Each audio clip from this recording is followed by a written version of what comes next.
अस्सलाम वालेकुम viewers, hope you all are doing well. Welcome to my channel study cool. इस video को continue करने से पहले आप लास्ट वीडियो ज़रूर देखिएगा। मैं डिस्क्रिप्शन में उसका लिंक भी दे दूंगी ताकि आपको अच्छी तरह समझ आए, क्योंकि हमारा टॉपिक है द लिसनर्स। तो लास्ट वीडियो में हमने उसके 2-3 स्टैंजास किए हैं, दोनों वीडियोज इंटरलिंक हैं। So let's start the video without wasting our time. Topic the listeners stood thronging the faint moonbeams on the dark stair। अब इस लाइन में जो मून बीम्स हैं, चांद की किरणें हैं, उसे एक ऑब्जेक्ट दिया गया है। राइटर ने बड़ी खूबसूरती से ये चीज़ यूज़ किया है कि उसे फेंट का ऑब्जेक्ट दिया गया है। फेंट मीन मुरझाया हुआ। अब चांद की रोशनी को राइटर ने मुरझाया हुआ एक ऑब्जेक्ट जो दिया है, एक लिटरेरी डिवाइस उसने यूज़ की है। कि क्यों यूज़ किया है? क्योंकि वो जो जंगल है वो इंतहाई घना है, वो इस कदर घना है, इस कदर डेंस है कि वहाँ पे जो चांद की किरणें हैं वो इस तरह से जा रही हैं जैसे कोई मुरझाई हुई हो, यानी कि बिल्कुल हल्की हल्की, बिल्कुल लाइट सी रोशनी वहाँ चांद की जा रही है। इसलिए क्योंकि वहाँ बहुत अंधेरा है और इंतहाई घना जंगल है। That goes down to the empty hall. एक एम्प्टी हॉल, इससे अब यहाँ पे ये टर्म एम्प्टी हॉल का क्यों यूज़ किया गया है? क्योंकि वो एक खुले आसमान के नीचे घना जंगल है, एक फॉरेस्ट है, इसलिए उसे एम्प्टी हॉल कहा गया है। तो चांद की किरणें जो हैं वो इस तेज़ी से नीचे जा रही हैं जैसे कोई एम्प्टी हॉल हो, लेकिन वहाँ पे वो जो किरणें हैं जाके फेंट क्यों हो रही हैं? क्योंकि वो स्काई इतना लीवी है, वहाँ पे इतने लीव्स हैं, पत्तियाँ हैं, बुशेस हैं, तो इस वजह से एक घने जंगल में जो मून बीम्स हैं वो बहुत हल्की हल्की जा रही हैं। Harkening in an air stirred and shaken. Harkening का मतलब है सुनने वाले, अकेले सुनने वाले। सुनने वाले वहाँ कौन है? फैंटम्स हैं। हार्कनिंग जो है फैंटम्स को रेफर कर रहा है यहाँ पे ये टर्म। स्टिर्ड का मतलब ध्यान देना, शेकन का मतलब हलचल। तो यहाँ पे ये बताया जा रहा है कि वहाँ पे जो अकेले सुनने वाले थे, जो फैंटम्स थे, गोस्ट थे, जो रूहें थी, आत्माएं थी, वो जो हैं इस आवाज़ को, जो मुसाफिर आवाज़ें दे रहा है, ट्रैवलर जो कुछ बोल रहा है, डोर को नॉकिंग कर रहा है अगेन एंड अगेन, ये सब कुछ उनके लिए इस तरह से है जैसे कि हवा में कुछ शेकन हो रहा है, कोई हलचल हो रही है, शोर हो रहा है इंतहाई। By the lonely travellers call. उस ट्रैवलर्स की आवाज़ों की वजह से कि वो बार बार आवाज़ लगा रहा है, वो कुछ बोल भी रहा है साथ साथ, और वो डोर पे नॉक भी कर रहा है। And he felt in his heart their strangeness. अब ये लाइन जो है एक्चुअली ये रेफर कर रही है ट्रैवलर को, कि वो फेल्ट कर रहा है उनकी स्ट्रेंजनेस को। वहाँ जिस कदर स्टिलनेस है, खामोशी है, वो सब कुछ हार्ट से, बाय हार्ट वो फेल्ट कर रहा है वो ट्रैवलर उस जगह की स्ट्रेंजनेस को, कि वहाँ पे शायद कुछ है। Their stillness answering his cry. अब वहाँ पे जो स्टिलनेस है, जो खामोशी है, वो खुद एक आंसर कर रही है, वो खामोशी खुद एक आंसर बन रही है और वो चीख चीख के कुछ बोल रही है। While his horse moved. उस जिस टाइम उसका हॉर्स मूव कर रहा था, यहाँ पे ये लाइन भी रेफर कर रही है ट्रैवलर को, कि जब ट्रैवलर का जो हॉर्स है जो कि घास को खा रहा था, वो मूव कर रहा है, क्रॉपिंग द डार्क टफ, वो डार्क टफ को, यानी जो घनी घास है उसको खा रहा था। नीथ, अब ये शॉर्ट फॉर्म है इसकी बीनीथ की। बीनीथ यानी कि नीचे। Beneath the starred and leafy sky. Starred मतलब सितारों से भरा हुआ आसमान, लीफी स्काई मतलब यहाँ पे जो फॉरेस्ट की बात हो रही है, कि वो जंगल इस कदर घना था कि वो जो उसकी लीव्स थी और बुशेस थी वो सारी ऊपर तक जा रही थी, इस कदर ऊपर तक कि वो आसमान को, स्काई को टच कर रही थी।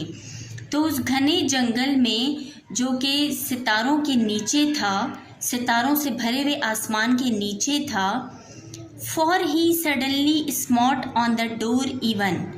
और फिर इस तरह से ट्रैवलर ने अचानक से, स्मॉट मीन ज़ोर से, फोर्सफुली उसने दोबारा डोर को अगेन जो है उसने नॉक किया ज़ोर ज़ोर से।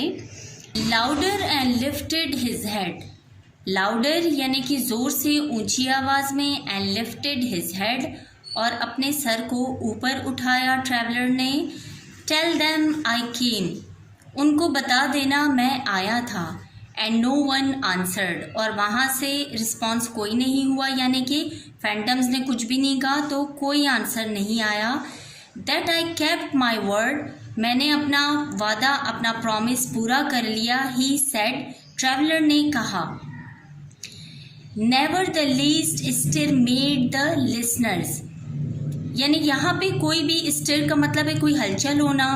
Never the least stir made the listeners, listeners ने जो है, फैंटम्स ने जो है बिल्कुल भी कोई भी हलचल नहीं की, उनकी कोई भी आवाज़ नहीं आई, उन्होंने कुछ भी नहीं कहा। दो एवरी वर्ड ही स्पेक, स्पेक इसे ओल्ड वर्ड यूज़ किया गया है, इसका मतलब है स्पीक। तो दो एवरी वर्ड ही स्पेक, हालांकि जो वर्ड भी उसने कहा, जो अल्फाज भी उसने बोले, ये लाइन किसको रेफर कर रहा है? ट्रैवलर को।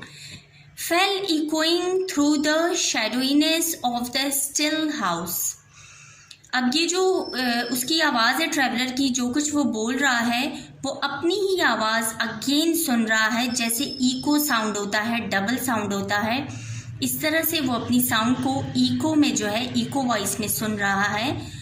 और ये सब कुछ जो है इसलिए हो रहा है, इको साउंड इसलिए हो रहा है क्योंकि वहाँ पे इस कदर स्टिलनेस है हाउस में, इस कदर खामोशी है कि वो अपनी ही आवाज़ को इको साउंड में सुन रहा है। From the one man left awake, वो एक ही आदमी जो कि वहाँ आया था। ये लाइन भी अभी रेफर कर रही है ट्रैवलर को। दे heard his foot upon the stirrup, अब यहाँ पे जो ये लाइन हमारे पास है ये रेफ़र कर रही है, यहाँ पे रेफरेंस दे रही है फैंटम्स का। किन्होंने सुना? स्टिरअप कहते हैं घोड़े पे चढ़ने की जो एक नाल होती है जिसे हम फोर्स करके ऊपर चढ़ते हैं।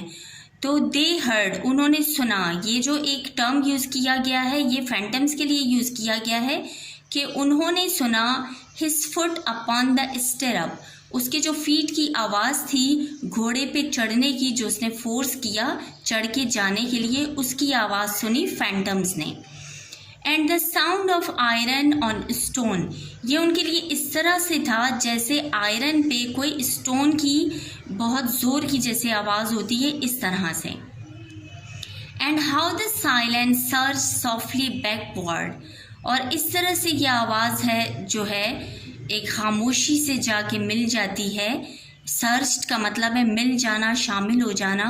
वो जो एक इसको जाने की आवाज़ थी वो चला गया और उसके बाद वो एक खामोशी पूरी जगह पे छा गई। When the plunging hoofs were gone, यानी कि जब उसके घोड़े की जाने की आवाज़ आई, हूफ्स हम कहते हैं जानवरों के जो पाँव होते हैं, जो वो स्टेप्स लेते हैं और वो स्टेप्स का साउंड बनता है जैसे हॉर्स के स्टेप्स के जाने के साउंड बनते हैं, तो उसके साउंड, यानी when the plunging hoofs were gone, जब वो अपने घोड़े के साथ जाने लगा तो वो एक जो साइलेंस थी, एक आवाज़ जो थी जाने की और एक खामोशी थी, वो बिल्कुल पूरी फ़िज़ा में जो है वो छा गई और अगेन उस जगह को एक साइलेंस ने जो है, स्टिलनेस जो है अपने घेरे में ले लिया। तो यहाँ पे राइटर ने बहुत अच्छे से बहुत से टर्म्स यूज़ किए, लिटरेरी डिवाइसेस यूज़ किए हैं वॉल्टर डे ला मेयर ने। मे बी नेक्स्ट वीडियो में मैं आप लोगों के लिए इसके लिटरेरी डिवाइसेस और इन तमाम चीज़ों को, क्रिटिकल एनालिसिस को भी हम डिस्कस करें इंशाल्लाह।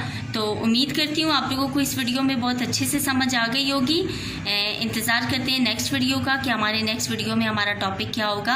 अपना बहुत सारा ख्याल रखिएगा, मेरे चैनल का भी ख्याल रखिए। मिलते हैं इंशाल्लाह नेक्स्ट वीडियो में, तब तक के लिए अल्लाह हाफिज़।